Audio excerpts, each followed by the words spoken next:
Hi, and welcome back. At the beginning of this course, we already looked at what the responsibilities of the Scrum Master are.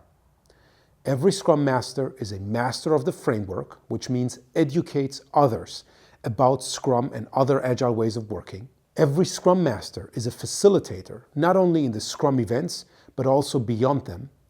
And every Scrum Master acts as a coach. These three services, master, facilitator, and coach, are provided to the product owner, the developers, and the organization at large.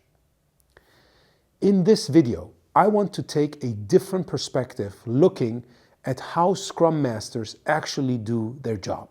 For this, I like to take a look at a matrix that John Kotter created for a specific type of leadership. In this matrix, John Kotter looks at two axes.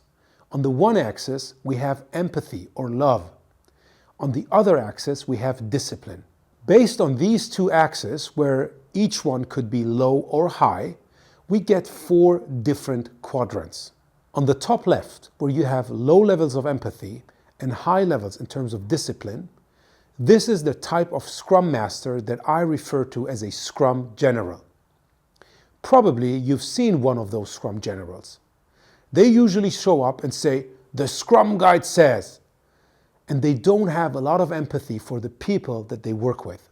At the bottom right of this matrix, with low levels of discipline but high levels of empathy, we have something that a lot of people in the German community refer to as a Scrum Mother. My response to them is always, "You have never seen my mother."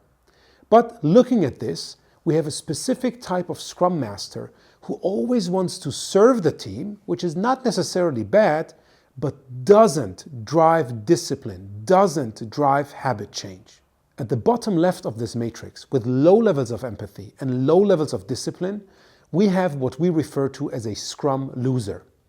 This type of Scrum Master does not allow the team to grow based on more discipline. It also doesn't serve the team because they don't have a lot of empathy or love for the development of that team. A true Scrum Master is at the top right, where you have high levels of empathy and love and high levels of discipline. By the way, the same applies to Kotter's leadership model. A great leader is someone who demonstrates high levels of love and empathy and high levels of discipline. And in another book, I found the same matrix applied to parenting, where you have conscious parenting as a great mix of love and empathy on the one axis and discipline on the other. What I want you to do next is to look at this matrix, draw it up for yourself, and map yourself in this. Where would you place yourself as a Scrum Master? I hope you're not the Scrum Loser.